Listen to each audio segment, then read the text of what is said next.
Welcome to Half Hearted. My guest today, Nitish Sakhuja. Am I saying that? Yes, Sakhuja, yeah. who's been on Just for Laughs, a mainstay at the Corner Comedy Club. I feel like you've done like a ton of stuff in Canadian, and you also do acting and. I put an asterisk on my Just for Laughs. Okay. Because I got new faces during the pandemic. Okay. And the festival was very small. There was no American comics there, which is, I guess, what we are all fighting for. But we still got paid the same, so yeah. it wasn't a blessing like that. And because I never got to like meet everybody I thought I'd, it wasn't what I thought it would be. There was mannequins in the audience, Oh, it's like, really? I did Club Soda and there was only like 50 people in there. Yeah, so it's kind of anticlimactic. It's, imagine waiting 12 years for something, and then when you get it, it's the worst it's ever been.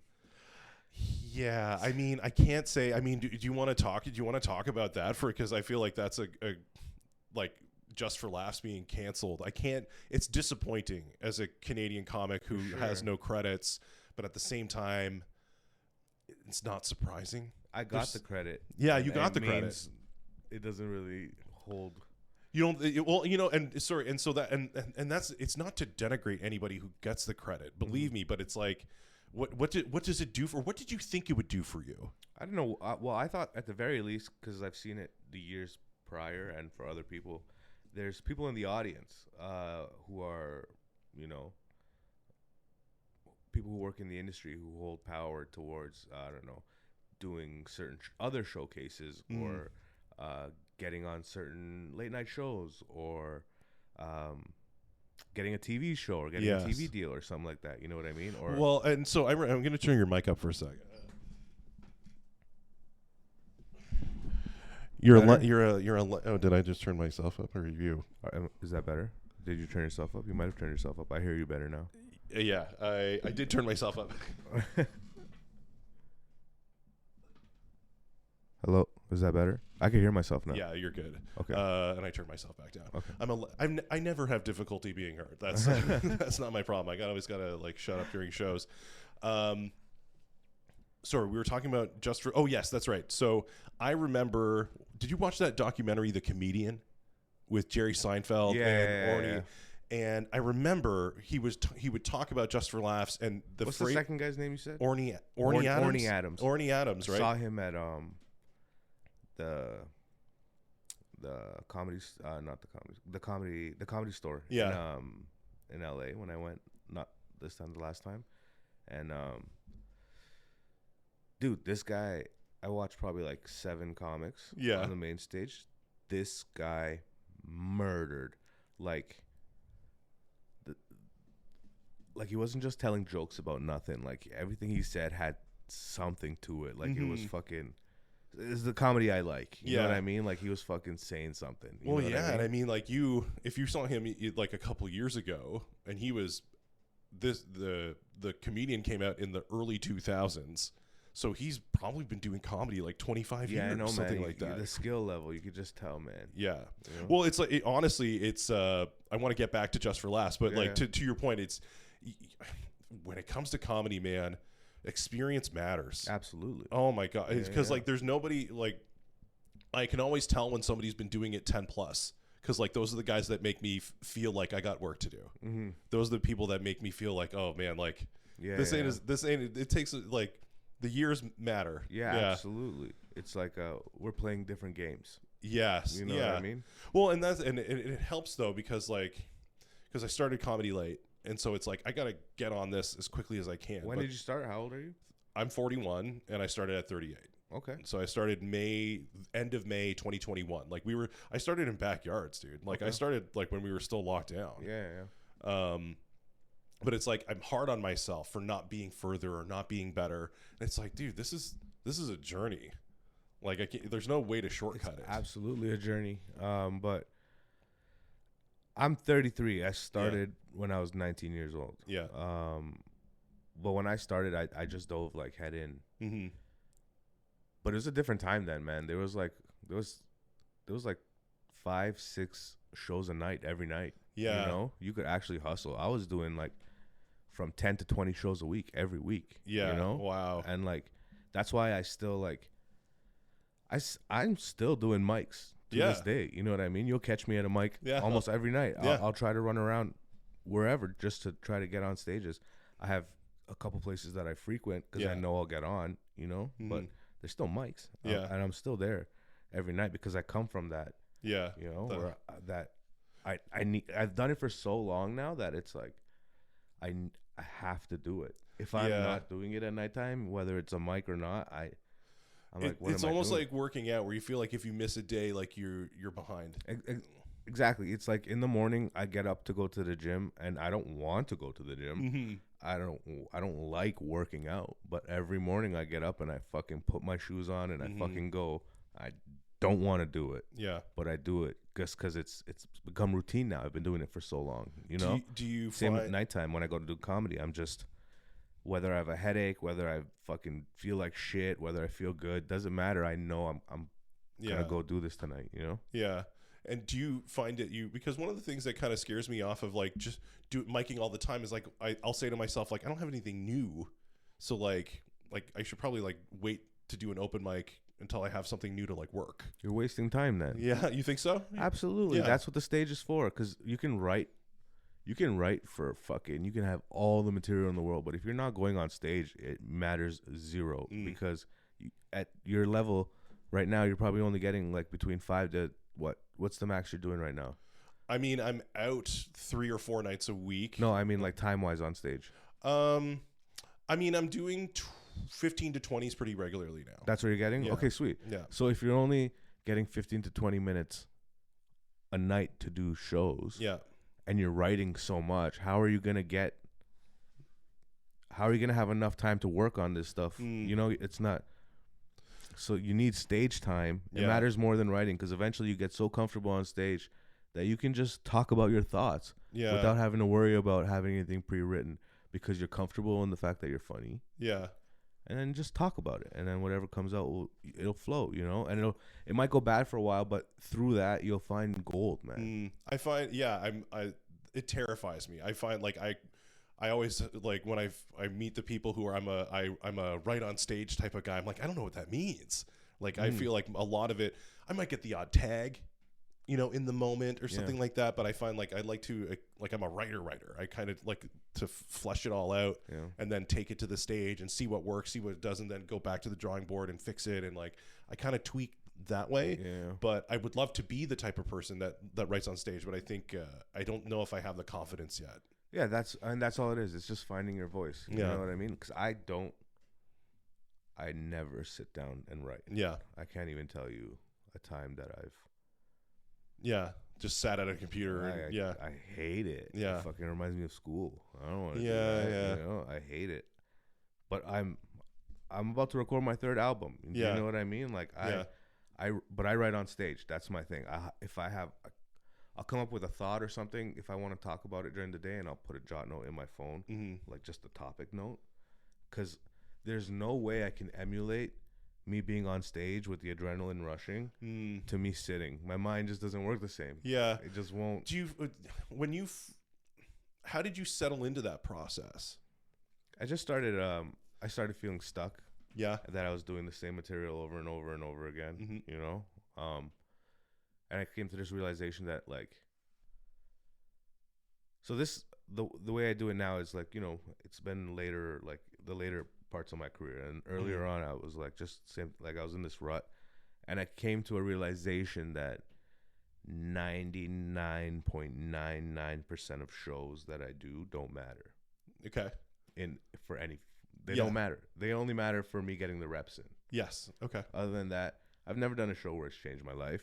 Yeah, there's been someone in the audience that's like, yo, you know what I mean? Yeah, okay. I've been almost 14 years. I'm still in the mics. You know what I mean? Yep. Nothing has, they don't matter is what I realized. So why waste all that time doing the same thing over and over again? If it doesn't matter, then it doesn't matter. Go fuck around, have fun, experiment, take risks. Yeah, so there's like a piece that comes with it that eliminates fear. Yeah, because it doesn't matter. Yeah. Oh, okay. Yeah. I see what. You know? Yeah, I see that. Showcase or not. I think when you're new, they all matter. No, but you're wrong. I'm sure I am, but it feels that way. It feels like they all matter. But then use that just to get on as many stages as possible. Shift that energy somewhere else. You know, and just keep. Yeah, all right. I'm gonna take that advice. Yeah, because stage time over everything. Yeah, stage time can do more for you than writing every night. I don't know if we circle back to this because or maybe we did. I feel like I mentioned it to you, but because I feel like in the fall I ran into you at the lab, and you're like, "Why would you be doing this if you're not having fun?" And I was like, I was not having fun. I was like falling back into depression, like fearing certain mics, like getting in my head. Like I was not in a good place. And when you said that, I was just like, like I need to go back to the drawing board for a sec, because I did love this. Of course, that's why we get into it. And like, as soon as you fall out of love with it, it becomes a job, or it becomes something you're forcing. Yeah, and nothing in life comes easy, natural, or fun when you're forcing it. Yes, absolutely, right. You know? And so I found like once you said that, it kind of made me realize like I need to like go back. I need to take a few steps back and realize like where did I mess up, where I'm at this place where I'm not enjoying it anymore. Exactly. I thought that was really helpful. Going back to Just for Laughs, so Orny Adams called it the draft. The draft. But back then it was a different. Yeah, it was. It was where if you were an American comic who got to Just for Laughs, that's where you would get your development deal, hopefully.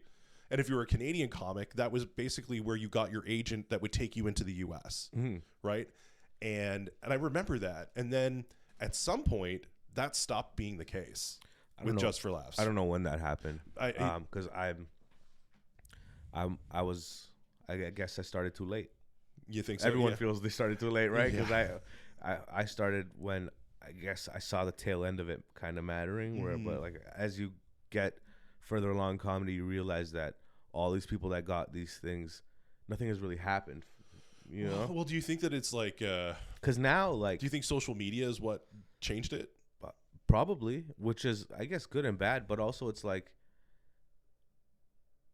you can get one viral video on Instagram that if it hits 1 million views, it'll do more for you than that whole festival can do for you. Yeah. Well, that's what Brad Goss says. He's just like shit out content. He's just like, so many comics are afraid of burning material by posting their clips, but he's like, that one clip could do more for you than that room will. Yeah. Like, why would you rather 30 people laugh in a room or 3 million? That's why I approach it with the same thing. I just drop, if I have a good clip, and if it's a banger of a joke, whether it's brand new and I'm still working on it doesn't matter. I post it. I don't really post crowd work. I post actual work, material that I'm doing. And that's another thing. I'm just like firing it off because I'm gonna just, and some of it's really good and I continue to hone it. Some of it's like, it's done. This is the best I can do with it. Fucking burn it. Because there's two options that happen when you post a video.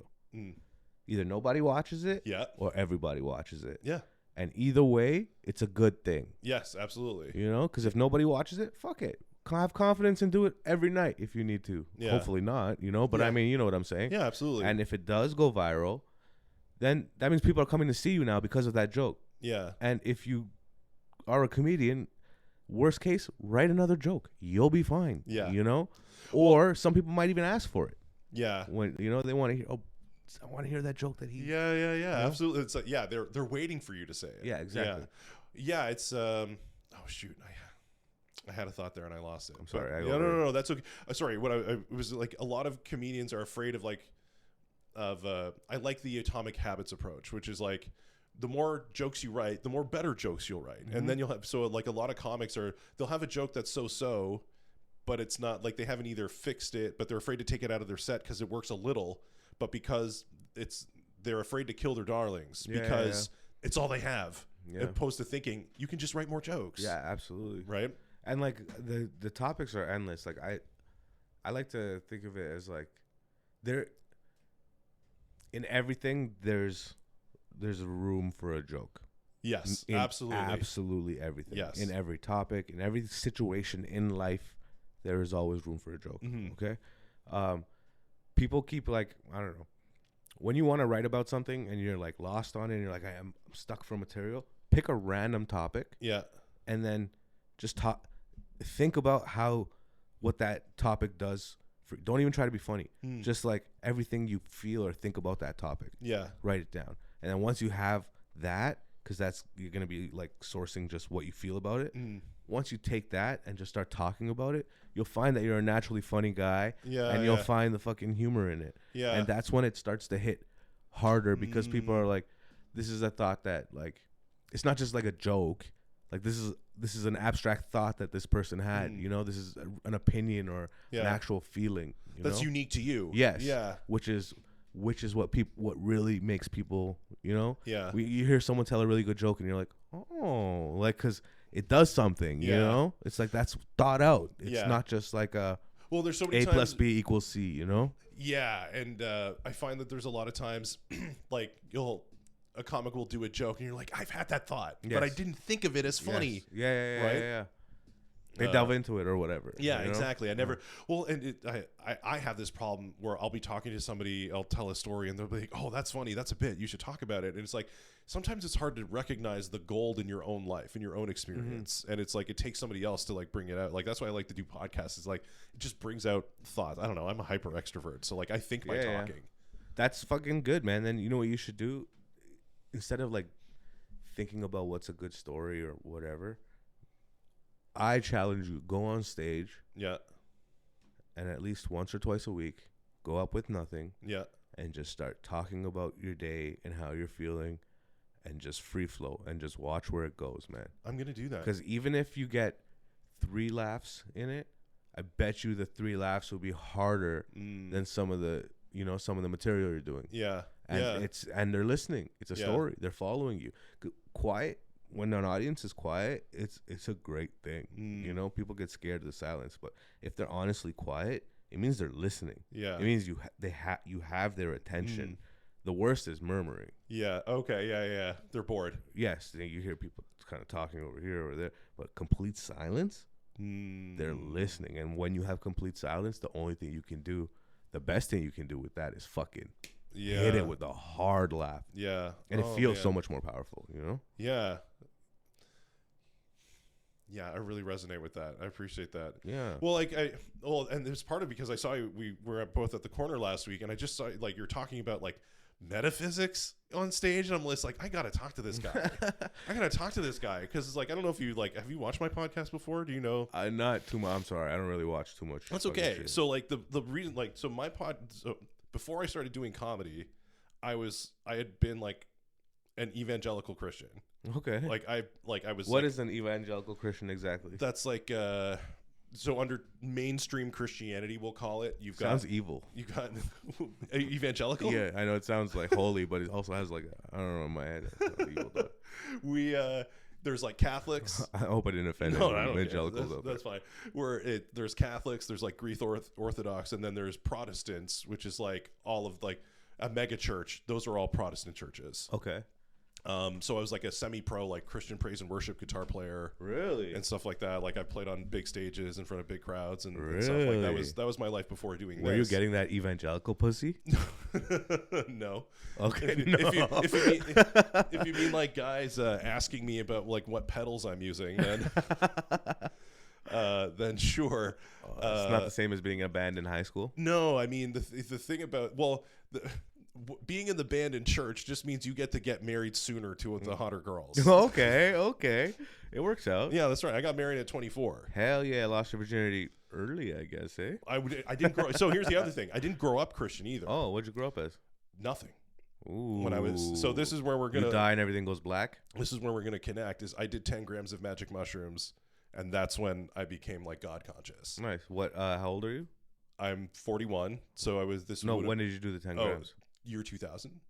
So okay. Yeah. Okay, so half your age.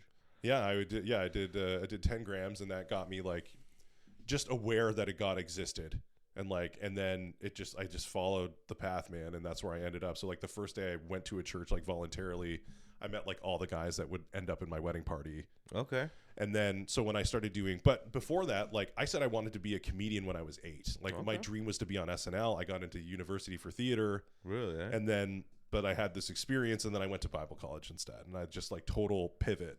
That's cool. When I was a kid, I didn't understand what comedy was. Oh, okay. Oh yeah, no. Like I'd be like at 8 years old, I was watching cartoons, and I'd be flipping the channels, and like if I put it on channel 44 just for laugh or a cartoon or Comedy Network, and it wasn't the gags. I was pissed. Yeah. And then it would be this guy talking because Channel 5 said just for laughs. So I knew that was the gags. Yes. And then when it was some guy talking, at first I would get pissed. Oh, like, who the fuck is this guy? And then as I got a little older, I would listen, and I'm like, oh, that's kind of funny. I don't know what they're doing, but I kind of like that talking guy. I don't know if it was that I wanted to. It was that because when I was, I think when I thought of a comedian, I thought of like a comedic actor. Okay, so like a Jim Carrey or exactly. So like Jim Carrey was like my hero because in 1994 I was 12. So 1994 was the year that Ace Ventura, The Mask, and Dumb and Dumber came out. And I had already been watching in living color before that. And this is growing up believing in nothing. Yes. And your parents were non-believers of anything? Yeah, they weren't anything. Okay. Yeah. So did you ever ask about life or anything to them? What would they tell you? No, you know what? It's just like God stuff never really came up. I remember my mom sent me. Yeah, go for it. My mom sent me to my brother and I went to like a Christian camp when I was like 10, 11-ish. By accident? It was like we had family friends who were also going to the camp. So we weren't going there because it was a Christian camp. We were just going to our friend's camp. Yeah. And so like we'll deal with the Christianity when we're there. Yeah. Like they just, I don't think they really cared or like it's a week. So it's not like my kid's going to come back a Bible thumper, although they try. Yeah. So it's like, I think I had like a concept of God, but then in the 90s, like things were very anti-church, anti-God. Like Gen X was really... like the grunge that like that whole period was. I used to say I was raised as a Hindu, but I used to say the same thing. Yeah, there's no God. There's no God. I'm my own God. Stuff like that, and and then you do mushrooms, and you're like, oh, there might be a little bit more to this whole thing. Mushrooms made when I was 17. I did 7 grams, and I was raised a Hindu, but I also didn't I was fairy tales and stuff. I don't know, but then when I did mushrooms, I was like, man, I came out of mushrooms saying there is no God. Interesting. But I spent like 5 hours crying into the sun. not completely, but you know what I mean? Yeah. Like, we were in this beautiful park. It was a beautiful day. I went through so many emotions, so many revelations. But I came out saying, man, I don't believe in God anymore. And I remember saying that to my friends, and they're like, yo, what's wrong with you? You know, because I did it with my cousins. Yeah. Right? And it's not until like the last few years of doing mushrooms where I realized what I was like. I was just like, I just didn't understand anything, but I still don't understand, but I don't know if we call it God, but it's an energy. There's a divine energy that is within everything. Like if I use the word source, does that like ring true? Because it's almost like the experience you had, you were like, you didn't realize it at the time, but you were saying it's not that God. Yes, exactly. Yeah. You know, and then, and that story, and just to go back, we were talking about, it's like, so I started doing comedy, and then I'm meeting, like, it's every other comic that has like a religious background. I'm like, and I wanted to do a podcast because I wanted to do a podcast, but I kind of didn't know what to talk about or orient around. I'm like, I meet all these people who have these religious backgrounds. I'm like, that's what I want to talk about. How do all these people end up here? So what are you now? So when did you leave evangelicalism? So basically, like, going into the pandemic, I was already depressed. Okay. So I basically told myself that if I could get a job that paid the bills, I could have a family, and I could pay for the stuff I like to do outside of my job, which is, playing guitar and doing all that I would be happy. And for a while that worked. Like, I got the girl, I got a job, I got the house, I got my kids. And then I got to this place where it was like, oh, I achieved the things that I wanted, because like I come from a very broken home. My parents are like divorced when I was 7. It was rough. And so like my whole dream was to just have the family that I was never able to have. But then when I had it, I was like, oh, I need to do a job that I hate to keep it going, to maintain the life that I have. I need to keep going to this place that steals my soul. Yeah. And so I was already in a rough patch, and I just like, have you seen the Jim and Andy documentary on Netflix, the Jim Carrey one? Yeah. Where he talks about his dad, and where he says my dad was like a really funny guy, great musician, too afraid to go to the U.S., took the safe route, became an accountant, got laid off at 55, and he's like, I realized that you can fail at what you don't love, so you might as well do what you love. Yeah, absolutely. That's a good. I didn't remember that one, but that's a good one. And it hit me like a ton of bricks. I was like, like people have been telling me to do comedy like my whole life, and I was too afraid to do it. And I was like, I think it's now or never. And I had been away from church because of the pandemic. I kind of got some space from it, and it was like, where I am now is, I would say I'm a Christian, but I don't think many church-going Christians would agree with me. Does that make sense? Yeah, like, yeah. I believe in a God, and I think that Jesus is the most important person who ever lived. Were there talking animals? Is the Bible like literally 100% true? I don't know. I don't know about that. Like, anyone who says they know for certain doesn't know shit. Exactly, right? And it's more, and it's like, I have this issue with like, the thing with evangelical churches is like, you have these churches that they get people to come because the pastor's really charismatic and a good speaker, but that gives him a lot of power, and eventually it gets abused and the church gets destroyed. Every time. It happens all the time, over and over and over. And I'm just like, I think there's something broken in how we do church. And I'm like, I think that I would love for people to like engage with God, but it's like the Christianity club in North America, most people don't want to be a part of. I think people keep looking outside for answers that are inside. I mean, I think yes and no, because I think also I think that there's still an advantage to the Bible. It's still an important book. It's still the underlying document of the West, right? You could say that about every book out there. I think religion is needed to keep the world at bay, you know, because without it, if they were to admit or find out right now that every religious thing is wrong, let's just say that were to come out, the world will be in chaos. Do you understand that? It keeps people at bay. Yes. It gives people a sense of well, I think that we do well with guardrails. Yes, but I think human consciousness needs to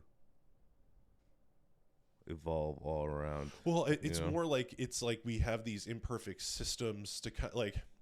I think everyone's always looking again back for outside answers or someone else to blame, but everything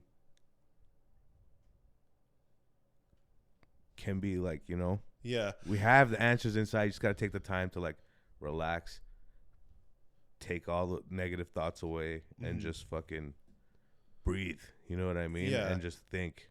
Well, it's like, I feel like with religion, it's like you're trying to take something concrete and tangible and apply it to something that isn't, right? Like Pete Holmes. There's some good lessons and shit that come out of it. Oh, for sure. Like Pete Holmes had this guy named Richard Rohr on his podcast, who's like a Franciscan monk, and he was talking about how like literal truth is like the most basic form of truth. Like, literal truth is great when you're building a bridge, right? But it's like, can you really apply science to beauty or morality or things like that? And it's like, I don't think religion was ever designed.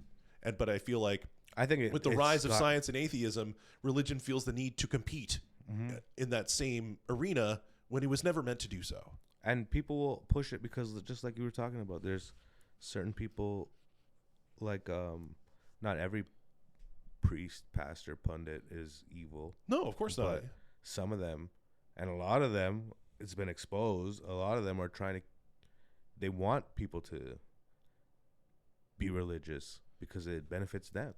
Yeah, right. Well, that's just it, right? It's like, if you converted somebody, if you were a part of somebody getting converted, like, that's huge points. That's big points, right? Like in Jehovah's Witnesses, they have like lists. They track how many people did you get to, how many houses did you visit, how many people did you get to come. Like, you're not going to heaven, but we got you a vacation to Cuba. Yeah, or something. Right. Shit. It's like, if I'm going to talk to somebody about God or Jesus, it's because like I genuinely care about them. Like, those are deep discussions. Like, and you're going to try to have that deep discussion with a stranger who doesn't know or trust you. Like, it's just, I don't know. It's kind of gross. Yeah. How did growing up, like, what's it like growing up Hindu? Because like, I grew up in Thornhill, so I grew up with like a lot of different people, and like, I found a lot of my Hindu friends like didn't grow up with a lot of the same like purity culture hangups that people who grew up in like Christianity did. Like what? Like, I have my buddy Nitin. who was like, yeah, it's like blowjobs, like fooling around with girls, like that's all fine with us as long as you don't have actual sex. So he's like, everything else is on the table. I'm like, that sounds way easier. I think, well, that's just that guy. I think every single person's moral compass varies. You know, like in almost all religion, you're not supposed to have sex or do any of that stuff at all. Well, I mean, it is the act that creates life. So like I always say, like handle it with care. Yeah, of course, in every aspect, but it's everyone's moral compass is different. That's just that guy. Okay. Because he got a couple blowjobs, so he's telling you it's okay. Well, he was, you know, not knowing anything about, I know very little about Hinduism, so I was like, I just took his word for it. But like, what is it like growing up? Like, it was cool. My parents weren't super strict. Yeah. Hindus. We followed some of the rules. Like, we couldn't eat meat on like Wednesdays or Thursdays or something growing up, but just in the house. Yeah. So I would still eat. If I was at school, I'd eat a burger or whatever, you know, just don't bring it in the house. There's stuff like that. We went to the Mandir, the temple. We went there, you know, once a week maybe. Yeah. You know, and like it was a huge place, and all the parents were upstairs in the main hall where the prayer happens, but the kids are running around playing cops and robbers all over the building, you know. Like, I wasn't in it for the religious aspect of it. There was no Hindu Sunday school? Yeah, there was. I was in it for a bit, and I would ask to go to the washroom, and then just go wait outside for my dad to pick me up for 2 hours. Okay. And then you were never into it. I was never really into it. I did it like most kids do religion because our parents make us do it, you know. But it's the only one I knew. Yes. So I knew nothing about. People tell me things about Christianity like it's like everyone should know it, and I'm like, oh, I didn't know that because I was never raised with it. Yeah. All I know about Christianity and Judaism mostly is what I've learned from the Rugrats and Simpsons. Okay, because they taught me all the stories and all the little, you know, and that's how I learned. And I'm like, oh, okay, now I kind of get what this guy's talking about. That's the reference, you know. I connected the dots, but I was never really too into it. But it was what I believed, so I knew the stories a bit, you know. I've heard it over and over again. So if somebody asked you like, what is Hinduism, what would you tell them? I would say I'm not qualified to tell you that. Yeah. Really? Because I don't want to disrespect it. So I don't want to, you know, I don't know enough. Yeah. Because I never in my life took the time to inquire, and that's my bad. Yeah. Okay. But I'm not the guy to ask for that. No, that's okay. You know? Like I just like talking about it, but it is interesting. I met so many people, especially kids who they'll grow up in a faith but come out not really knowing much about it. Yeah. And mostly because they resented it. Yeah. But I know it involves, if you go into it, it involves spaceships and people coming from space. I know there's blue guys and multiple arms. Yeah, those are the different deities. Yeah. But man, they believe in like space great weapons that were used to fight, like I'm talking, and it connects to stories like Anunnaki shit, you know what I mean? Oh, yeah. Like everything is so much, like we're so lost. We know nothing, man. I know. Doesn't it feel that way? Like we're just absolutely like I think it made me feel comfortable because as a kid I grew up thinking when you get these adults walking around, they know everything. Yeah. That's why they're able to just walk around. Because this curiosity that I have about everything eventually will stop. Because how can you function as a human if you can't stop thinking like this? Yeah, it's almost like but it didn't stop. With my, like when I struggling with my faith now, it's almost like I look into the abyss of the confusion, and I find peace in it, in the sense of like I'm just like I give up. Yeah, like it's almost in the surrender that you find the peace. Let's say, okay, like I don't get it all. Yeah, absolutely. Okay, dude. That's like my first thought every morning when I wake up. Yeah, it's literally like, what's going on, dude? You know, and I have to get mentally over that before I can start my day. Yeah, you know. Do you ever get perplexed by just existence? It never affects me to that extent where I'm like upset or lost over it. Not upset or lost, but just to contemplate. We're just here. What is this thing? That's every day, constantly, every moment. And that's what I'm constantly thinking about. Where it's like, that's where a lot of my material recently has been. Well, I noticed. That's why I wanted you on. Because like, my goal has always been to just talk about what things that matter to me, you know, because if you go back to my first album, it's very just like jokes. Yeah. You know, it's just jokes, you know. Which is fair. Yeah, but it was just how I knew how to write, yeah. You know. And then my second album kind of I started to delve into topics that I felt a little bit more, but it was still pretty jokey, you know. But this is the first time in my career that I could say this, that I feel like, man, I'm just on one right now, you know, or I'm just fucking free flowing. I'm just talking about whatever comes to my head. Yeah. I'm just having fun. How do you, so you'll do stream of consciousness, and then what? You'll find something that you like in it, or something that hits, and then you'll just keep going on that one. Like, how do you navigate where to invest your time? Because like, you can get a joke. Like, I find I'll get those moments where the muses will bless me with like a joke, but a joke isn't a bit, right? So how do you go from having like something that hits to something that's an extended piece? Do you just keep working it? Yeah, it just depends on when you say it, you'll know if it's just a throwaway line that you can continue to use, or if it's like a real topic that you can. But that's everything. No matter, it's up to really you how you wanna, because you can deep dive into anything. Yeah, you can turn anything into a subreddit if you really want to. Yeah, you know what I mean? You can find the niche in any topic. It just depends how deep you want to go into it. Yeah, but then sometimes it just fizzles out because you're just beating it. Yeah, you know. But if you give it time, and then on a random day when you pull a joke out, the muse is literally like, yo, take this one too. You know? Yeah. And it's like, it just matches perfectly.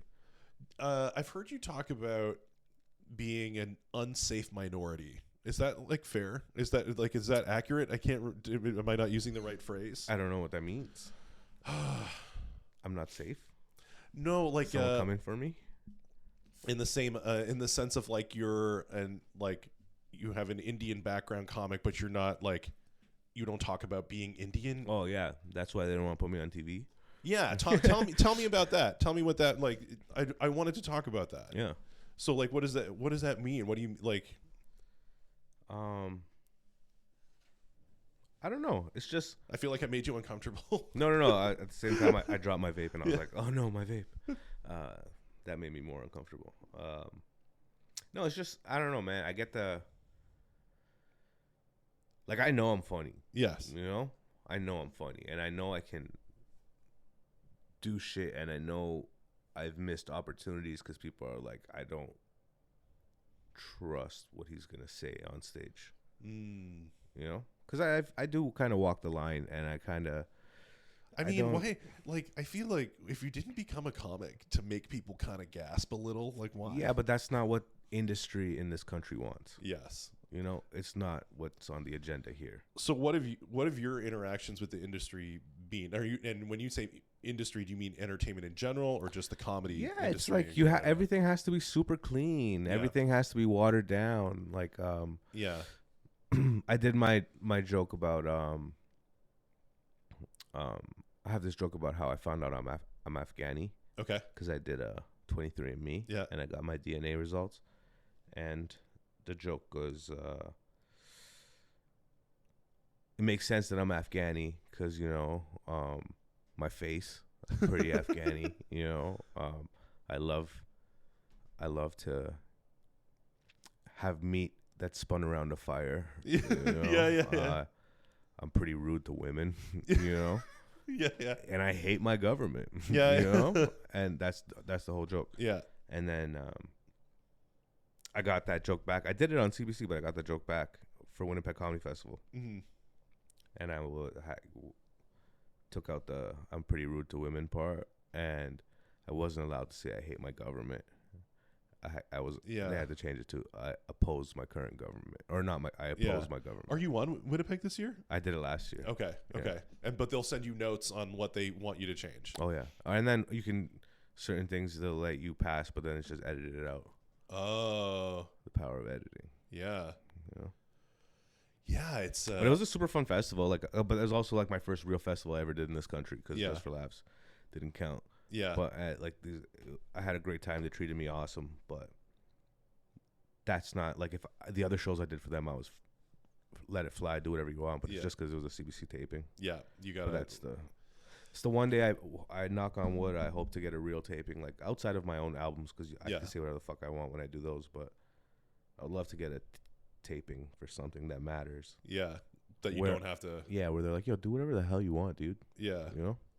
Because that would be. Yeah, but it's like you hear, and then you wonder if that's even possible, because like, didn't Netflix tell Schultz like there was a joke that he couldn't do, and that's why he took it? But that's also, if I'm on that level too, then it doesn't really matter anymore.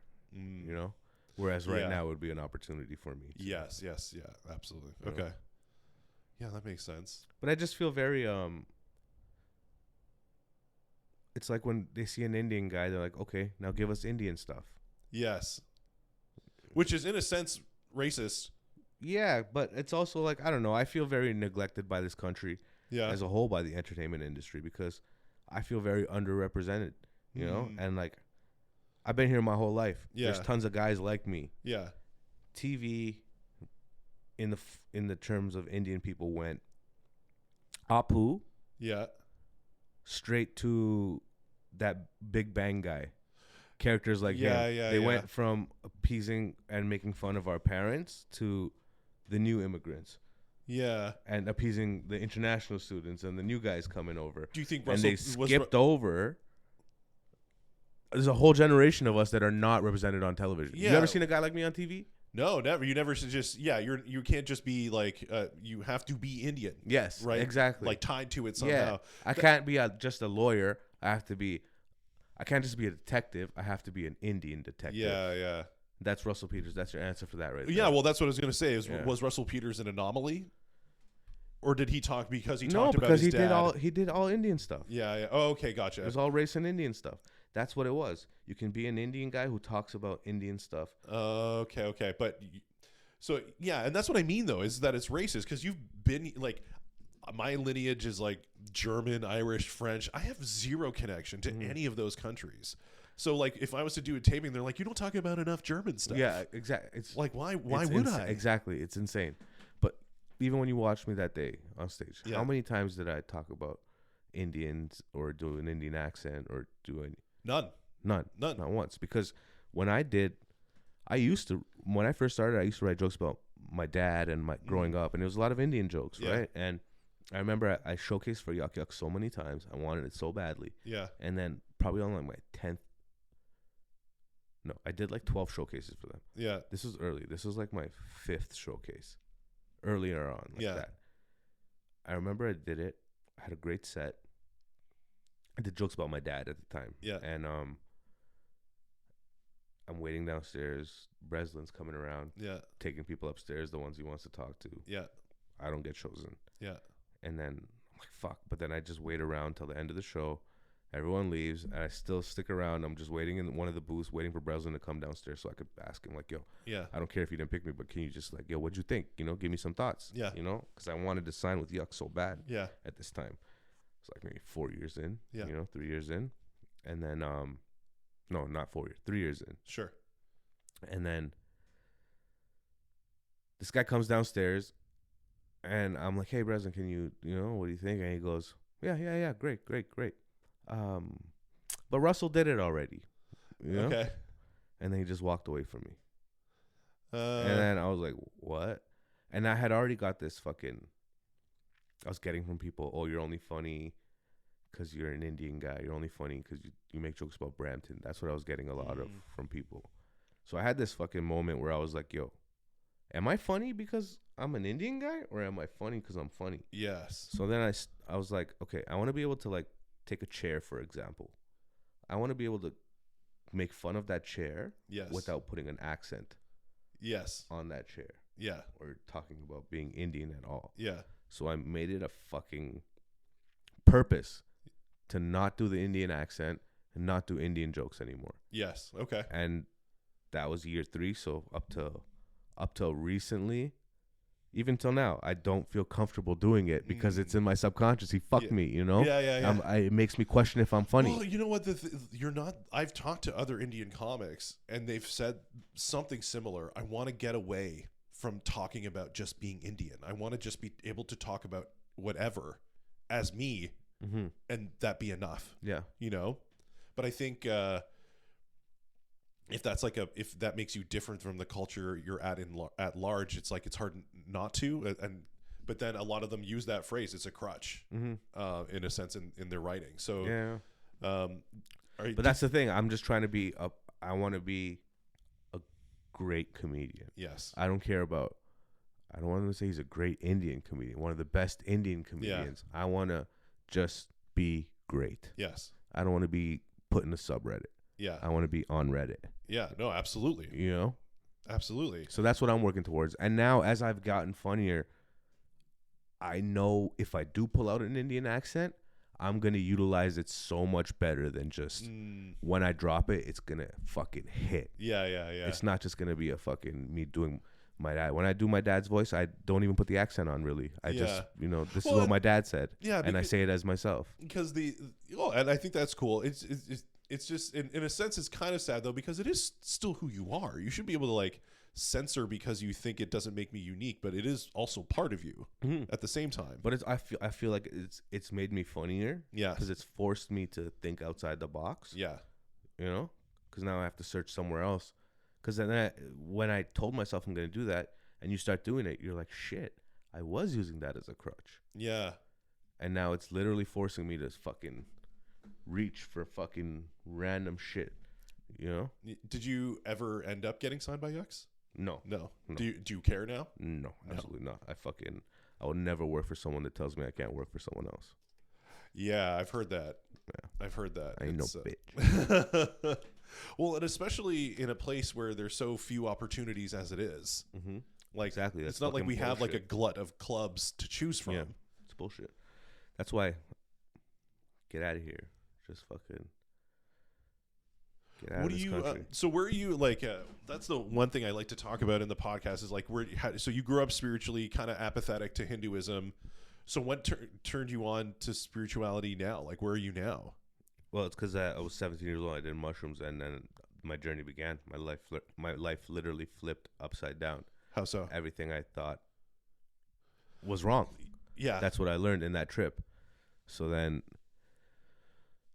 my attitude towards school changed. My attitude towards higher learning changed, you know, because I thought I was going to go be an accountant, fucking start a hedge fund with my brother, you know, like I thought Did he end up doing that? Well, he's a very successful financial guy, something you know. And the plan was I was gonna do it too, and then we'll be brothers and we'll start a hedge fund. It'll be sick, you know, like we're gonna make some money. But then I'm like, dude, I get that, but like, what's the purpose of all this? And then that's just like, I literally like, I battle with it every day. It's like, what am I doing? What are we doing? But try to just do the things that make me joy and try to fucking come at everything with good energy. But it's hard.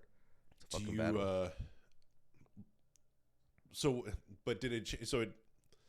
Did you start to reform your own beliefs in terms of like metaphysics? Like you were saying, like you used to say that there's no God, but there's something else. Like, how do you think it works? I just love hearing people like, how do you think this all like? Well, I break it down from, this is what I believe, that like science works for some stuff because it makes sense in some aspects. Yes. But then the higher you go and the deeper you go, it breaks down, you know, which is like, okay, energy can never be destroyed. It can only be transferred.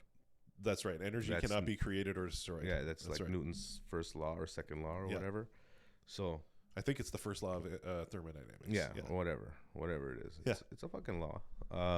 It can never be destroyed, which means everything we do takes energy. Yes. Okay. Even to have a thought, thinking is energy. Okay. That thought that you are having is energy, and that energy is real. It doesn't just fucking fizzle out when you have it. It can never be destroyed. It gets transferred somewhere. It gets transferred into our reality. Yes. You know, that's why people say it's true. You can literally, you are what you think. You know, you can literally manifest shit because it takes energy to think. It takes energy to be you. Yes. So when you die, what happens to that energy? Yeah. It doesn't just fucking fizzle out. It can't. That's not possible. Yeah. It's got to go somewhere, and so it gets transferred. There's certain ways you can transfer that energy, and we do it. Yes. In a sense that like you get cremated, They cremate you. Your body goes through the combustion. You turn into carbon. Trees fucking eat you. Yeah. You fucking release oxygen. You might be the fucking first breath a squirrel takes after literally busting a nut, or the first breath a child takes. Fucking, it's just a cycle of energy. You get buried. You decompose back into the earth. You grow mushrooms and fucking something eats you. You know, it's just a cycle. So you'll always be here. Your energy will always be here.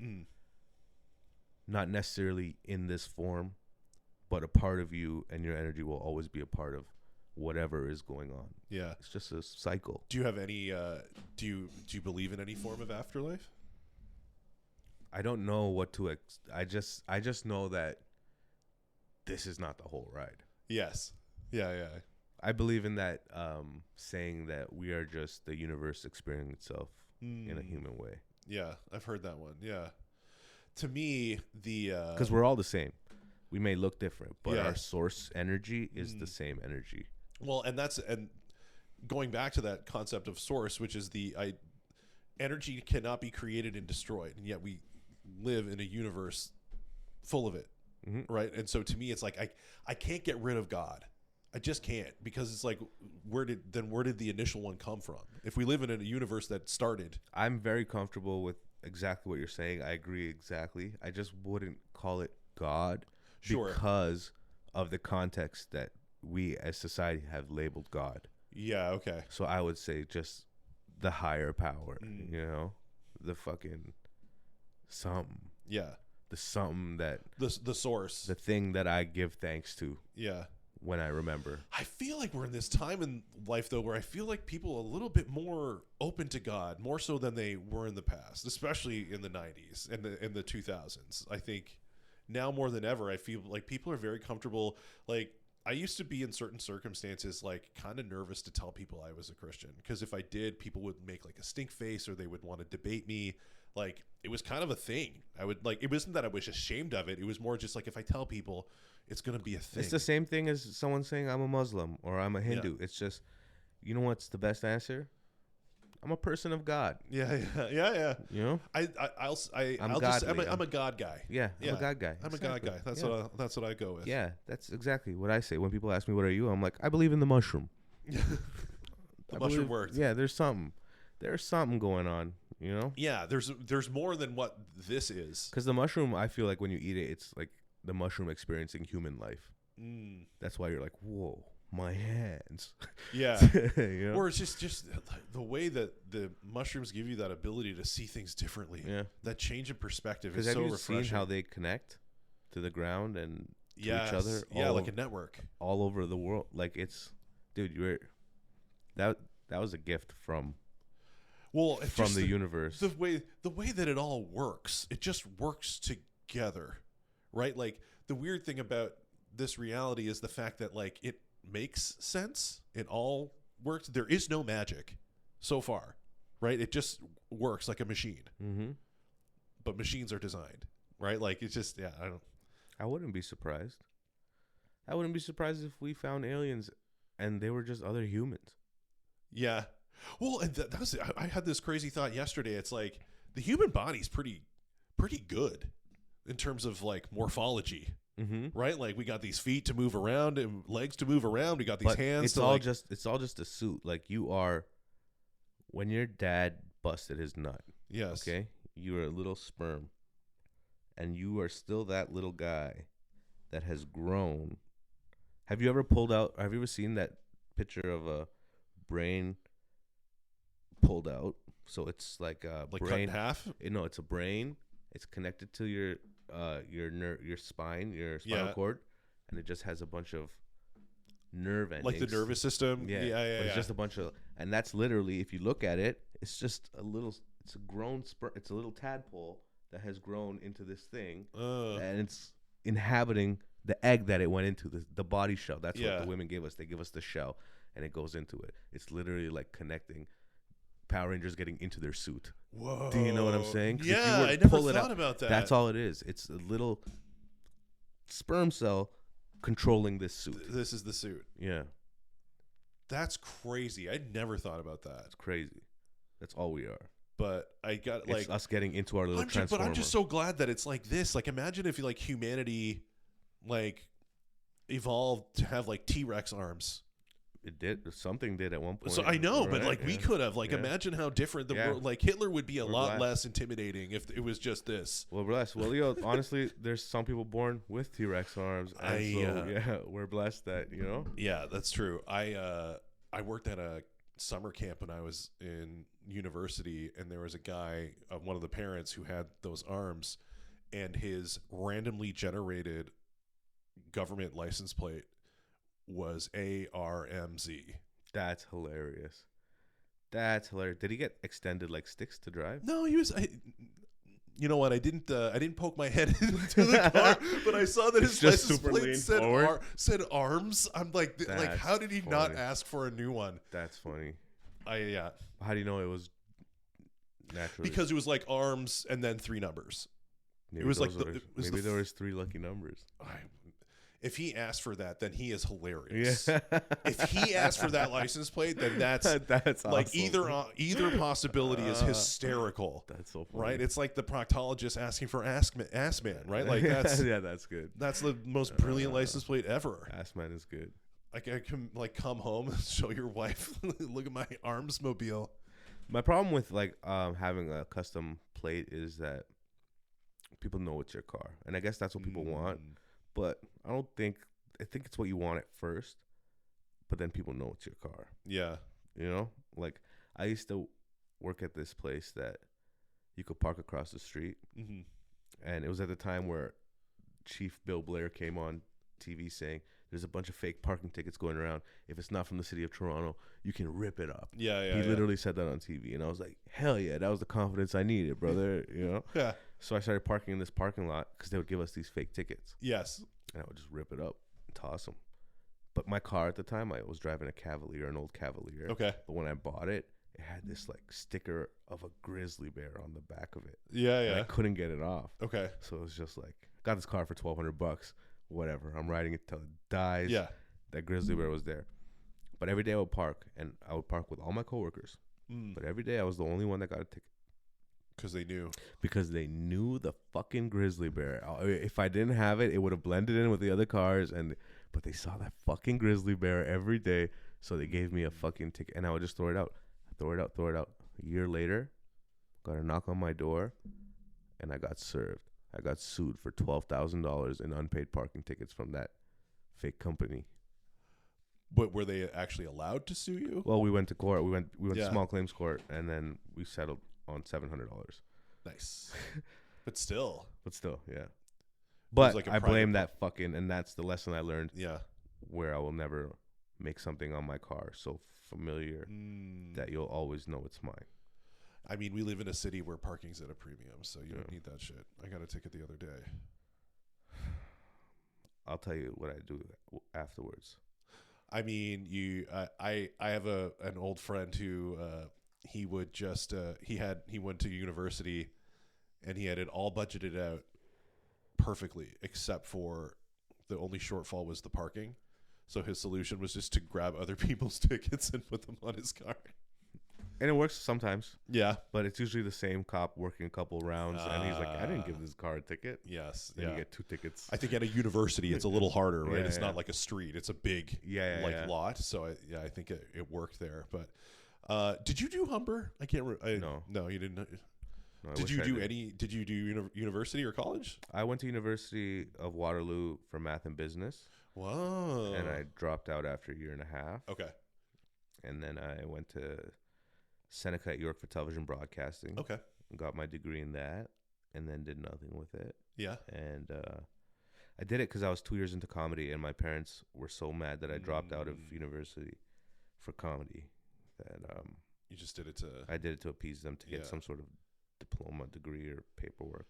Yeah, I got a history degree. Useless. But I knew at the core of my core, I still know to this day, there's nothing else I want to do but stand-up comedy. Yeah. So it has to work out. It fucking better work out because I don't know. It's been 13 years. I don't know how to do anything else. Well, what's next for you? Well, because you've done are there any more mountains to climb in Canada for you? I feel trapped in a basement in Canada. Yeah. Working on my visa. I should have it very soon. Nice. I'm doing it with Comedy Records. Yeah. And I'm doing my album with them next. It should be out, or I'm gonna record it in August. Yeah. Where are you gonna record? Do you know yet? I don't know yet. Cool. Finalizing a venue, but yeah, I'm gonna try to, because I've learned to not. If you get a festival, enjoy it. Yeah.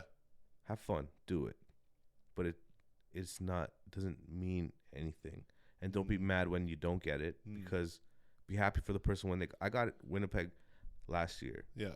And it was such a fun time, my first festival in all my years, that it's like,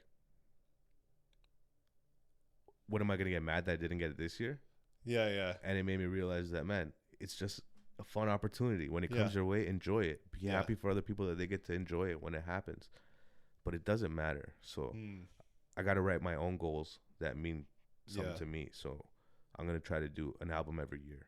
Whoa. You know? That's ambitious. And that's just like full 40s or like half an hour? 45s. And that's just on me. Yeah. You know? So I don't need anybody's outside acceptance. I don't need to get accepted into anything. I don't need anything from anybody else. I just need stage time.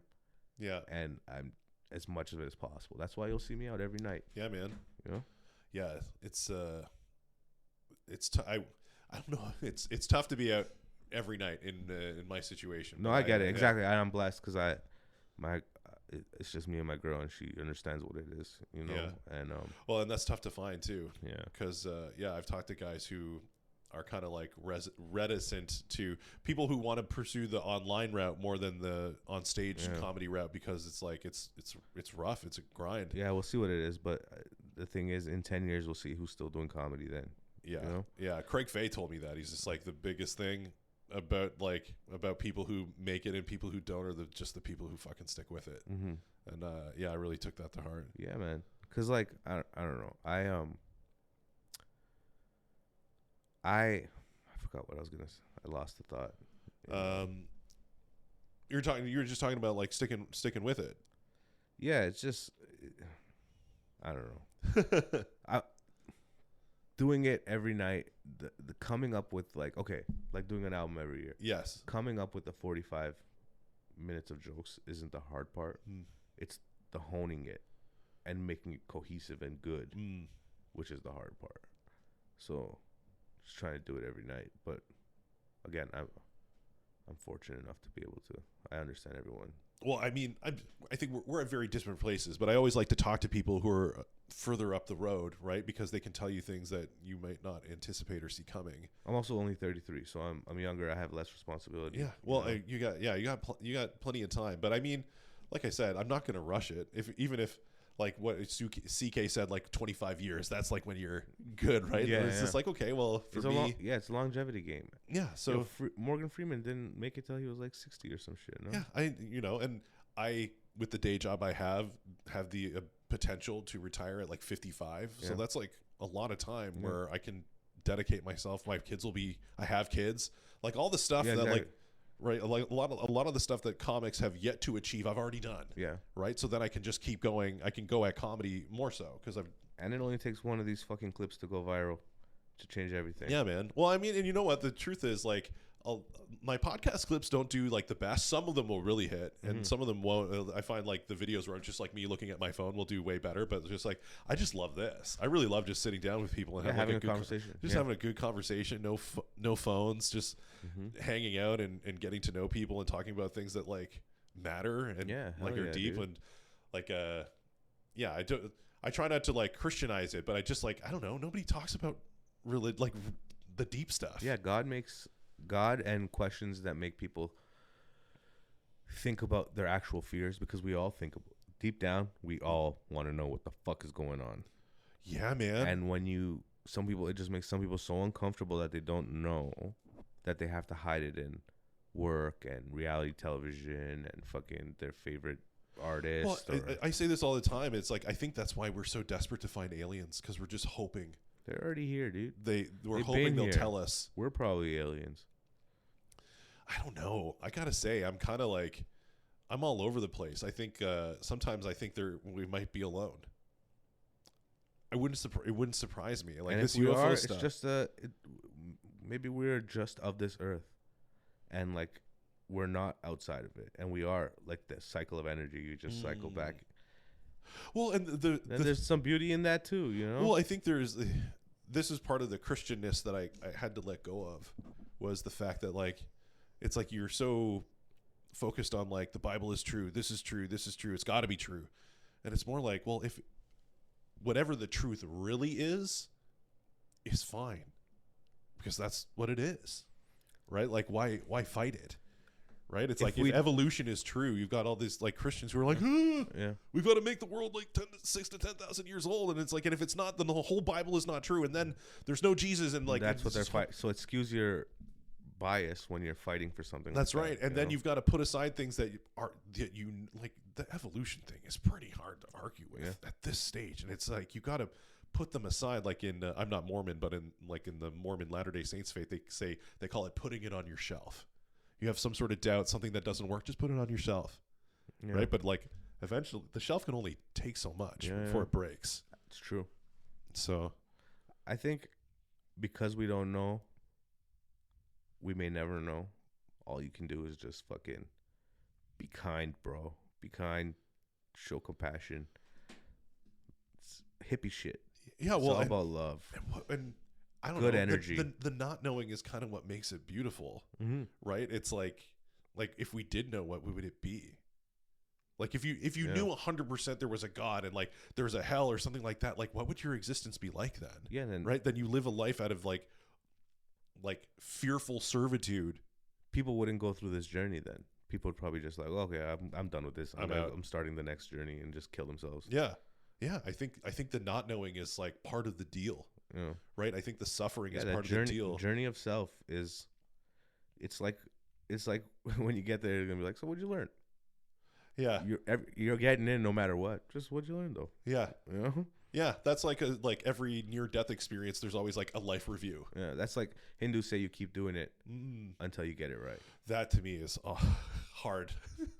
But if you do it badly, you come back as like, some people will be reincarnated as like a snake or as a spider or a fruit fly. Yeah.